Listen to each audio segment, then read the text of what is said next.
વિદ્યાર્થી મિત્રો, ઘન અવસ્થાનું આજે આપણે લેક્ચર નંબર 11 જોઈશું અને આના અંદર આપણે તમને છિદ્રોના પ્રકાર સમજાવીશું અને ત્યારબાદ સમચતુષ્ફલકીય છિદ્ર અને અષ્ટફલકીય છિદ્ર જે છે એનું એફસીસીમાં શું સ્થાન છે એ આપણે તમને બતાવીશું. તો ચલો આપણે સ્ટાર્ટ કરીએ. જો છિદ્રોના પ્રકાર, તો ધ્યાન આપજો. છિદ્રો જે છે એના પ્રકાર, તો પહેલું તો ત્રિકોણીય છિદ્ર. આપણે ત્રિકોણીય છિદ્ર કહીશું કોને? તો જે 3 પરમાણુથી બનેલું હોય, જે 3 પરમાણુથી બનેલું હોય એવા છિદ્રને આપણે કહીશું ત્રિકોણીય છિદ્ર. જેમ કે આ રીતના 3 પરમાણુથી આ વચ્ચે જે છિદ્ર બનેલું છે એને આપણે કહીશું ત્રિકોણીય છિદ્ર. આનો સવર્ગાંક આપણે કેટલો લખીશું? તો આપણે સવર્ગાંક લખીશું 3, કારણ કે 3 પરમાણુથી રચાયેલું છે. માટે આપણે કહી શકીએ આ છિદ્ર 3 પરમાણુને ટચ કરે છે, માટે આનો સવર્ગાંક કેટલો આપણે લખીશું 3. જેમ કે આ રહ્યું, આ ત્રિકોણીય છિદ્ર છે. બરાબર, ધ્યાનથી જોજો. 3 પરમાણુથી બનેલું છે, 1, 2 અને 3. તો આ 3 પરમાણુથી બનેલું છે. આ ત્રિકોણીય છિદ્ર છે અંદર. બરાબર, યસ. આનો સવર્ગાંક કેટલો છે? 3 છે. જો અહીંયા આપણે કોઈ વસ્તુ મૂકીએ તો 3 પરમાણુ ને ટચ કરશે, માટે આનો સવર્ગાંક 3. ચલો, ક્લિયર? યસ. હવે આની ભૂમિતિ આપણે દોરવી છે, તો આપણે આ રીતના દોરીશું. આના લેટિસ પોઈન્ટને દર્શાવી દો. આ એટમનું લેટિસ પોઈન્ટ દર્શાવી દો, પેલા એટમનું લેટિસ પોઈન્ટ દર્શાવી દો, અને હવે આને આ રીતના જોડી દો. તો બોલો કયો આકાર બને છે? ત્રિકોણ. તો આ ભૂમિતિ થઈ ગઈ એની. ચલો, એના પછી આપણે વાત કરીએ કે સમચતુષ્ફલકીય છિદ્ર. સમચતુષ્ફલકીય છિદ્ર જેને આપણે ટી થી દર્શાવીશું, ટેટ્રાહેડ્રલ. હવે આ કેવી રીતના બનશે? તો 4 એટમથી રચાશે. આ રીતના નીચે 3 એટમ, આ રીતના. બરાબર, નીચે 3 એટમ. ઓકે, હા. અને આ 3 એટમના ઉપર આપણે એક એટમ મૂકી દઈશું આ રીતના. તો આ રીતના 4 એટમથી રચાશે. અથવા નીચે એક એટમ મૂકો અને ઉપર 3 એટમ મૂકી દો. આ રીતના નીચે એક એટમ અને એની ઉપર આ રીતના 3 એટમ મૂકી દો. બરાબર, યસ. તો આ રચાઈ ગયું. તો આ જે છે ઉપરથી ખુલ્લું છે, આ નીચેથી ખુલ્લું હશે. તો આ જે છે આપણું સમચતુષ્ફલકીય છિદ્ર છે. આ કેટલા પરમાણુથી બને છે? તો 4 પરમાણુથી, માટે આપણે એનો સવર્ગાંક 4 કહી દઈશું. યસ. આને ભૂમિતિ દોરવી હોય તો આ રીતના 3 ના લેટિસ પોઈન્ટ આ રીતના દર્શાવી દો. ચલો, દર્શાવ્યા પછી આ ઉપર જે એટમ છે એનું લેટિસ પોઈન્ટ આ રીતના દર્શાવી દો. યસ. અને પછી આપણે આ જે સમતલમાં છે 3 એટમ એને આ રીતના જોડી દો, અને જે ઉપર છે એને આ રીતના જોડી દો. યસ. તો આ એની ભૂમિતિ થઈ ગઈ. બરાબર. હા, આમાં કેટલી ફલકો છે? તો 4 ફલકો છે. બરાબર, જોઈ લેજો, 4 ફલકો છે. જેમ કે આ રહ્યું. બોલો કેટલી ફલકો છે? તો આપણે કહીશું, જોવા, એક તો આ ફલક, એક આ ફલક, 2, એક આ ફલક, 3 અને નીચે 4. તો અહીંયા જે વચ્ચે છિદ્ર છે, આ વચ્ચે છિદ્ર, આ છિદ્રને આપણે કહીશું સમચતુષ્ફલકીય છિદ્ર. સમજ્યા વાત ને? યસ. યસ. તમે જોઈ શકો છો નીચેથી આ રહ્યું ખુલ્લું છે, સમચતુષ્ફલકીય છિદ્ર છે. તમે આ નીચે એક એટમ મૂકી દો તો એ સમચતુષ્ફલકીય છિદ્ર જ કહેવાય વચ્ચે. બરાબર, યા ઉપર મૂકી દો. બરાબર, કેટલી ફલકો? 1, આ બીજી, આ ત્રીજી, 3 ફલક અને આ 4 ફલક. ટોટલ કેટલી? 4 ફલકો છે, માટે આપણે એનું નામ રાખીશું સમચતુષ્ફલકીય છિદ્ર. ઓકે, ચલો. પછી ત્રીજું આવશે અષ્ટફલકીય છિદ્ર. અષ્ટફલકીય છિદ્ર. બરાબર, અષ્ટફલકીય છિદ્ર જેને આપણે ઓક્ટાહેડ્રલ ઓ વડે દર્શાવીશું. યસ. હવે આ અષ્ટફલકીય છિદ્ર જે છે ને 2 ત્રિકોણીય છિદ્ર ભેગા કરવાથી રચાય. કેવી રીતના? દાખલા તરીકે આપણે પાસે આ રીતના 3 એટમ છે. બરાબર, આ વચ્ચે ત્રિકોણીય છિદ્ર છે. બરાબર, તો બરાબર ધ્યાનથી જોજો. એક એટમ અહીંયા બતાવેલું છે, એક એટમ અહીંયા, એક એટમ અહીંયા. તો આ રીતના ત્રિકોણ આપણે તમને બતાવેલું છે. હા, હવે આનાથી ઉલટ ત્રિકોણ મૂકી દો. એનો મતલબ કે આ બેની વચ્ચે એક એટમ મૂકો આ રીતના. બરાબર, ધ્યાન આપજો. અને આ એટમની વચ્ચે 2 એટમ મૂકો આ રીતના. સમજી ગયા? યસ. તો આ જે છે ઉપર આપણે આ રીતના 3 એટમ મૂકી દીધા અને નીચે 3 એટમ. એની વચ્ચે આ જે છિદ્ર છે, યસ, આ છે આપણું અષ્ટફલકીય છિદ્ર, ઓક્ટાહેડ્રલ. ચલો, ક્લિયર થઈ ગયું? યસ. તો આપણે કહી શકીએ કે આ રીતના નીચે 3 એટમ આપણે મૂક્યા હતા, એનાથી આ રચાયું ત્રિકોણીય છિદ્ર. અને ઉપર આપણે આ રીતના 3 એટમ મૂકેલા છે, એક આ રીતના નીચે અને 2 આમ. આ એનાથી રચાયું ત્રિકોણીય છિદ્ર. આ રીતના 2 ત્રિકોણીય છિદ્રને તમે ભેગા કરો ને, બરાબર, તો આ વચ્ચે થઈ ગયું તમારું અષ્ટફલકીય છિદ્ર. સમજી ગયા વાત ને? હા, તમે એમ પણ કહી શકો છો કે આમાં આ 4 એટમ જે છે ને, આ 4 એટમ દેખાય છે, આ 4 એટમ એ એક જ પ્લેનમાં છે આ રીતના, અને ઉપર એક એટમ છે અને એક નીચે એટમ છે. જો તમે આ જોડી દો, આ 4 એટમને આ રીતના તમે જોડી દેશો પ્લેનમાં, તો આ એક બેઝ બની જશે, અને આ નીચે જે એટમ છે આ રીતના તમે જોડી દેશો તો 4 ફલકો તૈયાર થઈ જશે. બરાબર, 4 ફલકો. સેમ એ જ રીતના આ 4 પોઈન્ટને તમે ઉપર જોડી દેશો તો બીજી 4 ફલકો, એમ કરીને ટોટલ કેટલી ફલકો થઈ ગઈ? 8 ફલકો. તો આ છે તમારો અષ્ટફલકીય છિદ્ર. બરાબર, ધ્યાન આપજો. જો મારે બતાવવું હોય તો હું આ રીતના બતાવીશ. આ રીતના મેં એક ત્રિકોણીય છિદ્ર બતાવી દીધું. હવે એનાથી એક્ઝેક્ટલી ઓપોઝિટ ત્રિકોણીય છિદ્ર, આ બે એટમની વચ્ચે એક એટમ અને આ એટમની વચ્ચે બે એટમ, જો આ રીતના. યસ, બરાબર. આ થઈ ગયું તમારું ત્રિકોણીય છિદ્ર. આ વચ્ચે જે છિદ્ર છે એને આપણે શું કહીશું? સોરી, આ વચ્ચે જે છિદ્ર છે એને આપણે શું કહીશું? અષ્ટફલકીય છિદ્ર. બરાબર. હા, હવે ધ્યાન આપજો. આની ફલકો કેટલી? તો જો 8 ફલકો છે. જો જોવું હોય તો હું આ રીતના કરી દઉં છું. હવે ધ્યાન આપજો, આના અંદર બરાબર ધ્યાનથી જોજો. આ 1, આ 2, આ 3 અને 4, આ 4 એટમ જો એક જ પ્લેનમાં છે, અને એક ઉપર એટમ છે અને એક નીચે એટમ છે. આ રહ્યું નીચે એટમ, દેખાય છે આ નીચે એટમ. યસ, તો આપણે કહીશું આ 4 એટમ એકબીજાની, આ 4 એટમ દેખાય છે, જોઈ લેજો. આ 1, 2, 3 અને 4, આ 4 એટમ એક જ પ્લેનમાં છે. એક ઉપર એટમ છે અને એ રીતના એક નીચે એટમ છે. બરાબર, જોઈ લીધું નીચે એટમ? યસ, આ નીચે એટમ છે. તો આપણે કહીશું કે આ ઉપરના એટમને આ રીતના આપણે જોડી દઈએ તો આ એક ફેસ, આ બીજી ફેસ, આ ત્રીજી ફેસ અને આ ચોથી ફેસ. એ રીતના ઉપર 4, એ રીતના નીચે. બરાબર, આ એક ફેસ, આ બીજી ફેસ, આ ત્રીજી ફેસ અને ચોથી ફેસ. એમ કરીને ટોટલ કેટલી ફેસ થઈ ગઈ? કેટલી ફલકો થઈ ગઈ? તો આપણે કહીશું ટોટલ ફલકો 8 થઈ ગઈ. માટે આને શું કહીશું? અષ્ટફલકીય છિદ્ર કહી દઈશું. ચલો, બરાબર. યસ, ચોથું છે ઘનાકાર છિદ્ર. ઘનાકાર છિદ્ર જે 8 એટમથી બનશે. બરાબર, નીચે આ રીતના 4 એટમ અને એક્ઝેક્ટલી એની ઉપર બીજા આ રીતના 4 એટમ એની વચ્ચે રચાશે, જેને કહીશું ઘનાકાર છિદ્ર. બરાબર, વચ્ચે હશે છિદ્ર, ઘનાકાર છિદ્ર. હવે ધ્યાન આપજો, આ જે ઘનાકાર છિદ્ર છે, બરાબર, જેને કહેવાય ક્યુબોઇડલ વોઇડ, આ જે ઘનાકાર છિદ્ર છે, બરાબર, એનો સવર્ગાંક કેટલો? તો આપણે કહીશું એનો સવર્ગાંક, તો આ 8 એટમથી રચેલો છે માટે એનો સવર્ગાંક કેટલો રહેશે? 8. એ રીતના અષ્ટફલકીય છિદ્ર જે છે એનો સવર્ગાંક કેટલો? તો એ જો 6 એટમથી રચાયેલો છે માટે એનો સવર્ગાંક કેટલો રહેશે? 6 રહેશે. એ રીતના અષ્ટફલકીય છિદ્રનો સવર્ગાંક કેટલો રહેશે? 8 રહેશે. બરાબર. હા, હવે આની જો ભૂમિતિ દોરવી હોય તો જો આ નીચે મેં આ ઉપરના 4 એટમ બતાવી દીધા, એની એક્ઝેક્ટલી પાછળના બીજા 4 એટમ બતાવી દીધા. બરાબર, ધ્યાનથી જોજો. બરાબર, હવે આપણે આને જોડી દઈએ. આ પાછળના એટમોને મેં આ જોડી દીધા. બરાબર, યસ, અને એ જ રીતના આગળના એટમોને મેં જોડી દીધા આ રીતના. યસ, હવે આગળ પાછળના એટમોને આ રીતના જોડી દઈએ તો જો ક્યુબ બની ગયો. યસ, તો આની આ જીઓમેટ્રી થઈ ગઈ.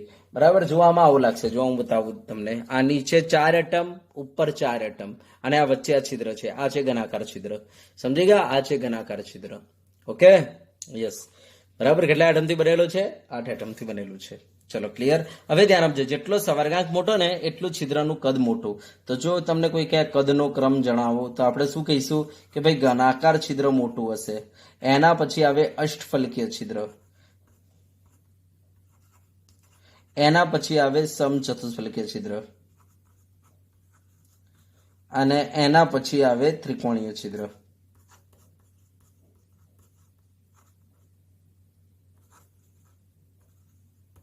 બરાબર, તો આ કદનો ક્રમ થઈ ગયો.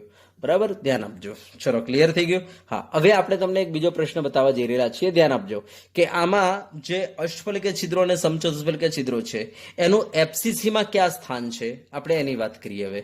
તો ચલો, બરાબર, આ જોઈ લો, નોંધી લો આને. ચલો, ઓકે, યસ. હવે હું તમને બતાવવા જઈ રહ્યો છું કે અષ્ટફલકીય છિદ્ર અને સમચતુષ્ફલકીય છિદ્ર ક્યાં છે. તો આપણને ખબર છે એફસીસીમાં છે. તો આ એફસીસીમાં એમનું સ્થાન ક્યાં છે? બરાબર, તો ચલો આપણે સ્થાન જોઈએ.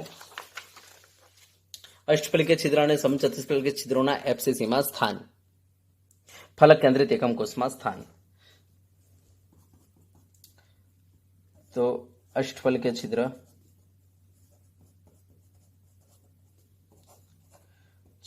અને સમચતુષ્ફલકીય છિદ્ર,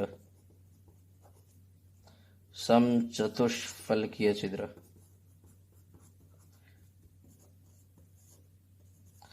ના ફલક કેન્દ્રિત એકમ કોષમાં સ્થાન.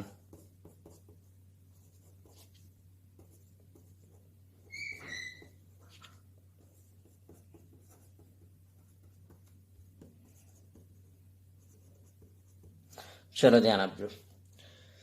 તો પહેલા તો આ બંને છિદ્રો ફલક કેન્દ્રિત એકમ કોષમાં છે અને ફલક કેન્દ્રિત એકમ કોષ કેવી રીતના રચાય છે તો આ રીતના રચાય છે.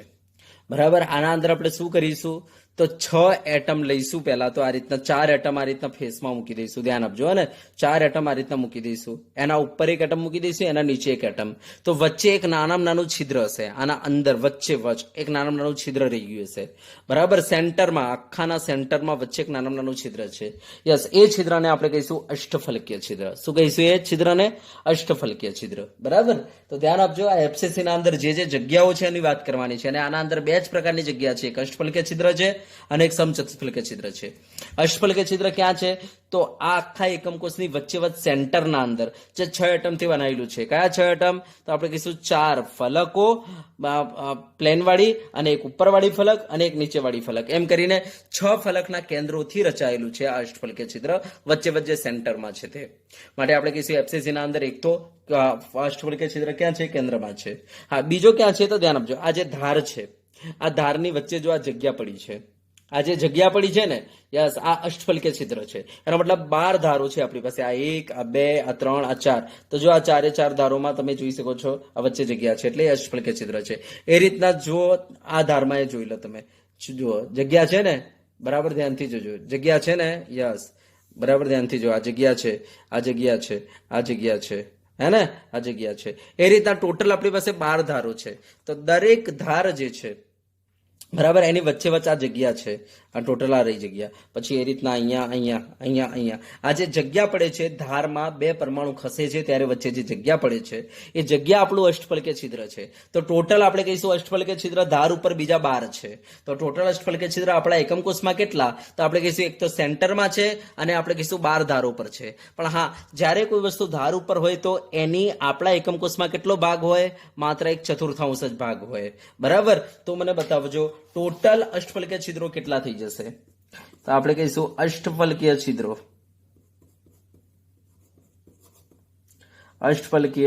છિદ્રો ની સંખ્યા બરાબર, બોલો શું લખું? એક તો કેન્દ્રમાં રહેલ, બરાબર, છિદ્ર. પછી બીજું કયું? પ્લસ ધારો પર રહેલ છિદ્ર.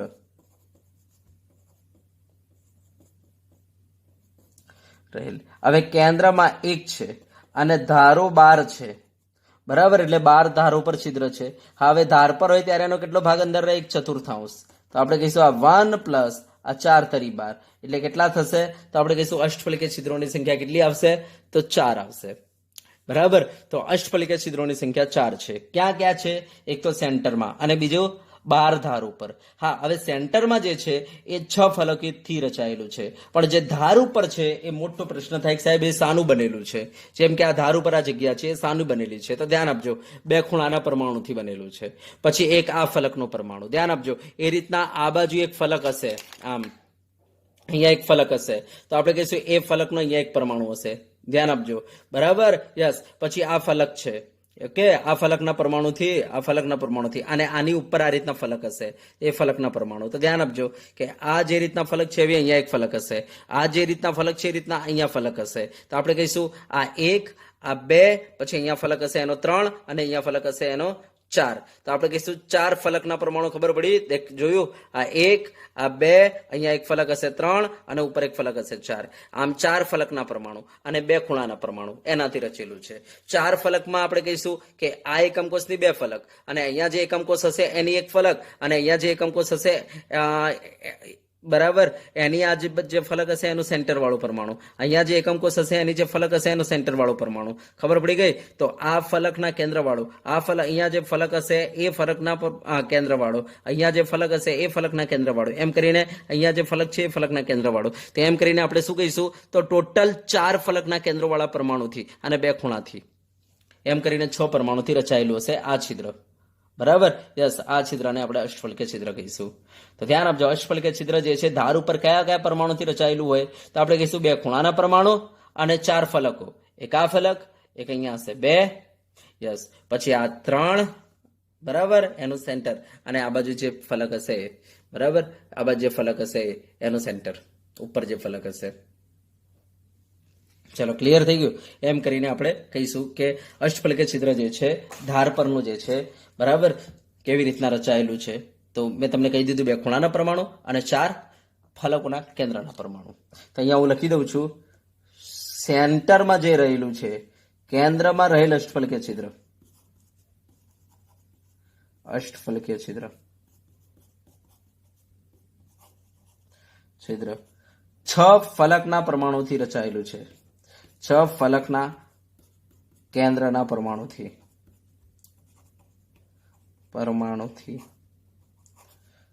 રચાયેલું છે. બરાબર. યસ.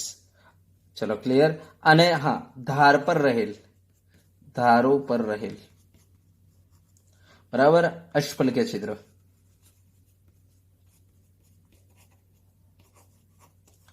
બરાબર એ 2 ખૂણાના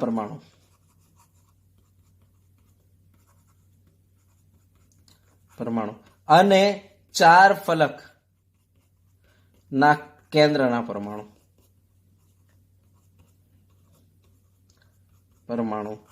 થી બનેલ છે. ઓકે, તો આ થઈ ગયું તમારું અષ્ટફલકીય છિદ્ર. ચલો હવે સમચતુષ્ફલકીય છિદ્રો અહીંયા ક્યાં છે? બરાબર ધ્યાનથી જોજો. સમચતુષ્ફલકીય છિદ્રો તો આપણે શું કહીશું? ધ્યાન આપજો. સમચતુષ્ફલકીય છિદ્રો 4 એટમથી રચાયેલું હોય. તો જો આ જે કોર્નરનો પરમાણુ છે, આ કોર્નરનો ખૂણાવાળો પરમાણુ દેખાય છે, યસ, એ જોઈ લેજો. આ ફલકનો પરમાણુ, આ ફલકનો પરમાણુ અને આ ફલક, એમ કરીને 3 ફલક સાથે જોડાયેલો છે. એની વચ્ચે તમે જોઈ શકો છો અહીંયા છિદ્ર છે, દેખાય છે છિદ્ર? યસ. આ જે છિદ્ર છે આ તો અષ્ટફલકીય છિદ્ર છે ને, આને છોડી દો. હું આ છિદ્રની આ ગેપની વાત નથી કરતો, હું આ ગેપની વાત કરું છું. આ ગેપની, આ એક ખૂણાનો પરમાણુ અને 3 ફલકોનો પરમાણુથી આ રચાયેલી અંદર જે ગેપ છે, યસ, એની વાત કરું છું. એ છે આપણું અષ્ટફલકીય છિદ્ર. એ છે આપણું સમચતુષ્ફલકીય છિદ્ર. બરાબર, એ છે આપણું સમચતુષ્ફલકીય છિદ્ર. તો આવા સમચતુષ્ફલકીય છિદ્રો કેટલા છે? તો આપણે કહીશું 8 ખૂણાના પરમાણુની આગળ આવા સમચતુષ્ફલકીય છિદ્રો રહેલા છે. તો આપણે આપણા એફસીસી ના અંદર સમચતુષ્ફલકીય છિદ્રોની સંખ્યા કેટલી થઈ જશે? તો આપણે કહીશું 8 થશે. બરાબર, સમજી ગયા? ક્યાં છે? 8 ખૂણાના પરમાણુની આગળ છે. હા, કયા પરમાણુથી રચાયેલું છે? તો એક ખૂણાનો પરમાણુ અને એની સાથે સંકળાયેલ 3 ફલકનો પરમાણુ. જો એક આ ફલક, એક આ ફલક, એક આ ફલક, હે ને? આ 3 ફલકના પરમાણુ ને એક ખૂણાનો, આ 4 પરમાણુ ભેગા થાય છે એટલે બની જાય છે તમારું સમચતુષ્ફલકીય છિદ્ર. એ રીતના આપણે કહીશું આ ખૂણાના પરમાણુની આગળ છે. તમે જોઈ શકો છો, આ રહ્યું. યસ. કોનાથી રચાયેલું છે? તો આ ખૂણાનો પરમાણુ અને એની સાથે જોડાયેલ 3 ફલકને પરમાણુ, એમ કરીને 4 પરમાણુથી રચાયેલું છે.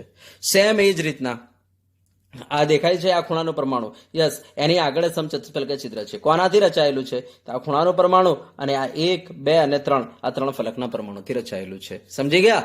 યસ. એ રીતના આ ખૂણાના પરમાણુની આગળ સમચતુષ્ફલકીય છિદ્ર છે, જે આ ખૂણાનો પરમાણુ અને એની સાથે સંકળાયેલ આ 3 ફલકના પરમાણુથી રચાયેલું છે.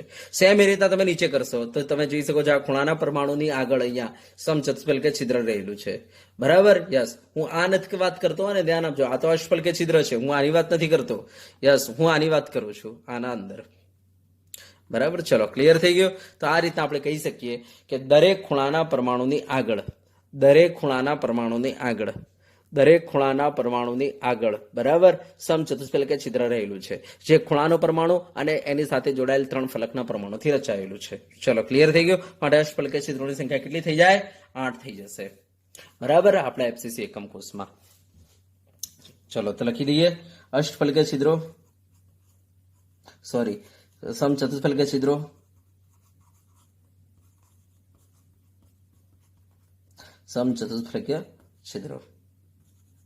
ચલો, સમચતુષ્ફલકીય છિદ્રોની સંખ્યા કેટલી થઈ જશે? 8 થઈ જશે. બરાબર. હા, તો ધ્યાન આપજો. દરેક ખૂણાના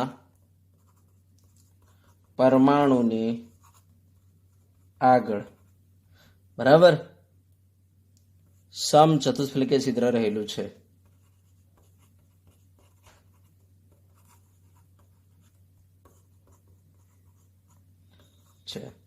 ચલો બરાબર. માટે બોલો ફલક કેન્દ્રિત એકમ કોષમાં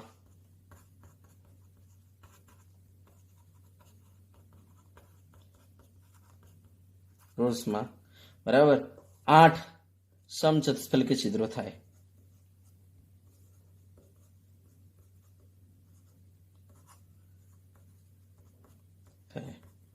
જે શાનું બનેલું છે તો આપણે કહીશું એક ખૂણાનો પરમાણુ અને 3 ફલકના પરમાણુથી. દેખો તે એક ખૂણાનો પરમાણુ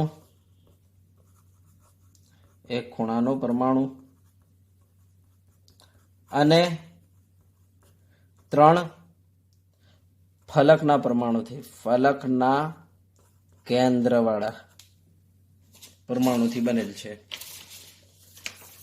ફલકના કેન્દ્ર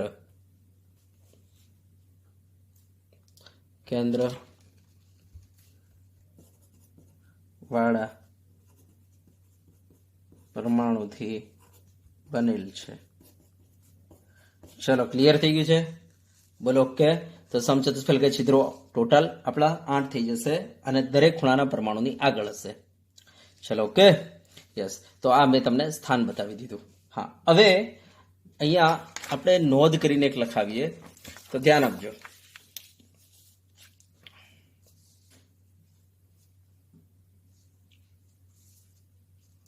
હું એક નોંધ લખાવું છું. મને બતાવજો ફલક કેન્દ્રિત એકમ કોષમાં પરમાણુ કેટલા ક્લોઝ પેક રચતા. તો ધ્યાન આપજો, ફલક કેન્દ્રિત એકમ કોષમાં ક્લોઝ પેક રચતા પરમાણુ કેટલા થાય? ક્લોઝ પેક રચતા પરમાણુ ભાઈ 4 હોય. ક્લોઝ પેક રચતા પરમાણુ 4, 8 ખૂણા પર અને 6 ફલકોના કેન્દ્રમાં. તો ટોટલ કેટલા થાય? તો આપણે કહીશું 4 થાય. 8 ખૂણા પર એટલે 8 × 1/8 અને 6 ફલકોના કેન્દ્રમાં એટલે 6 × 1/2 એમ કરીને 3 ને પેલો 1 તો 4 થાય. તો ધ્યાન આપજો, ફલક કેન્દ્રિત એકમ કોષમાં ક્લોઝ પેક રહેતા પરમાણુ 4 છે. બરાબર. તો સામે અષ્ટફલકીય છિદ્રો કેટલા થાય છે? તો અષ્ટફલકીય છિદ્ર થાય છે 4. અને સમ ક્યાં છે? તો આપણને ખબર છે, એક સેન્ટરમાં અને 12 ધારો પર એમ કરીને 4. ચલો, તો સમચતુષ્ફલકીય છિદ્ર કેટલા થાય છે? સમચતુષ્ફલકીય છિદ્ર કેટલા થાય? તો આપણને ખબર છે એ કેટલા થશે? તો 8 થશે દરેક ખૂણાના પરમાણુની આગળ. તો તમે જોઈ શકો છો ક્લોઝ પેક રહેતા પરમાણુ n હોય તો આ n અને આ 2n. તો આનો મતલબ એવો થઈ ગયો કે જો ફલક કેન્દ્રિત એકમ કોષના અંદર ક્લોઝ પેક રહેતા પરમાણુ n હોય તો અષ્ટફલકીય છિદ્રો n થાય અને સમચતુષ્ફલકીય છિદ્રો 2n થશે. તો બરાબર આ સૂત્ર યાદ કરી રાખવાનું. બરાબર. તો આ નોંધ યાદ રાખી લેવાની છે, દાખલા માટે કામની છે. હા, બીજી વસ્તુ આપણે તમને કહી દઈએ, ધ્યાન આપજો. બીજી વસ્તુ કે હું તમને એમ કહું કે ક્લોઝ પેક રહેતા પરમાણુની આસપાસ બરાબર મને બતાવો અષ્ટફલકીય છિદ્રો કેટલા. તો તમને ખબર છે કે અષ્ટફલકીય છિદ્ર ક્યાં મોજૂદ છે? તો અષ્ટફલકીય છિદ્ર દરેક ધારના કેન્દ્રમાં મોજૂદ છે. તો હવે મને બતાવજો, પહેલા ક્લોઝ પેક રહેતો પરમાણુ જે છે, હું જો ક્લોઝ પેક રહેતો પરમાણુ હું કોર્નર લઈ લઉં અહીંયા, તો બોલો આની આસપાસ મને બતાવજો સમ અષ્ટફલકીય છિદ્રો કેટલા થશે? તો આપણે કહીશું કે દરેક ધારના કેન્દ્રમાં અષ્ટફલકીય છિદ્ર છે ને, તો આ ખૂણા સાથે સંકળાયેલી ધારો 6, એક અહીંયા હશે, એક બરાબર ધ્યાન આપજો, આ ખૂણા સાથે સંકળાયેલી ધાર એક આ 2, એક અહીંયા હશે 3, એક અહીંયા હશે 4. તો કેટલી ધારો થઈ? બરાબર ધ્યાનથી જુઓ ફરીથી એકવાર. આ ખૂણો છે, ખૂણાથી સાથે સંકળાયેલી ધારો કેટલી? ખૂણા સાથે સંકળાયેલી ધારો કેટલી? તો એક, પછી આ બીજી, પછી એમને માં ત્રીજી અહીંયા, પછી એમને માં ચોથી અહીંયા, એમ કરીને ટોટલ 4 ધારો. અને નીચે આ 5મી અને એ રીતના 6ઠ્ઠી. તો આપણે કહીશું દરેક ધારની વચ્ચે અષ્ટફલકીય છિદ્ર છે. તો મને બતાવજો આની આસપાસ તમે જુઓ, એક અહીંયા અષ્ટફલકીય છિદ્ર, એક અહીંયા 2, પછી અહીંયા 3, પછી એ રીતના ઉપર હશે 4, પછી આ એમને અહીંયા આવશે 5. બરાબર, આ 5 થયું અને એક અહીંયા હશે 6. તો ધ્યાન આપજો, અષ્ટફલકીય છિદ્રો આપણે કહીશું દરેક ક્લોઝ પેક રહેતા પરમાણુની આસપાસ કેટલા થાય? તો 6 થાય. જો 1, આ 2, હવે આ 1 કીધું ને એ રીતના આ બાજુ 1 હશે, એમ કરીને સપોઝ ચલો આ 1, તો આ 2, આ 3, તો આ 4, પછી આ 5, તો ઉપર 6. તો મને બતાવો ક્લોઝ પેક રહેતા પરમાણુની આસપાસ અષ્ટફલકીય છિદ્રો કેટલા? 6. સમજી ગયા? તો આ વસ્તુ દિમાગમાં ફિટ કરવાની. કોઈ એમ કે સાહેબ ચલો આ ક્લોઝ પેક રહેતો પરમાણુ છે, તો મને બતાવો આની આસપાસ કેટલા અષ્ટફલકીય છિદ્રો?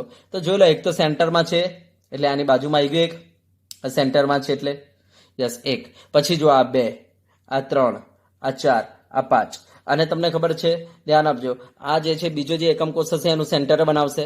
તો આપણે કહીશું એક અંદર સેન્ટર બનાવશે, એક બહાર બીજા એકમ કોષમાં સેન્ટર બનાવશે આપ. બરાબર, ફલકનો પરમાણુ. તો એક અંદરનો સેન્ટર વાળો છિદ્ર, એક બહારના બીજા એકમ કોષના સેન્ટર વાળો છિદ્ર. થઈ ગયા 2, અને આ ટોટલ 4 ધારોના, એમ કરીને 4 ધાર અને પેલા 2 સેન્ટર વાળા. બરાબર, એક અંદરનું સેન્ટર અને એક આ એકમ કોષનું સેન્ટર, એમ કરીને બીજા 2, એમ કરીને 4 ને 2 6. તો તમે આ લો તો એ 6 થશે, અને તમે કોર્નર વાળો લો તો એ 6 થશે. તો આ વસ્તુ દિમાગમાં ફિટ કરી લેવાની કે ક્લોઝ પેક રચતા પરમાણુની આસપાસ, બરાબર, ક્લોઝ પેક રચતા પરમાણુની આસપાસ,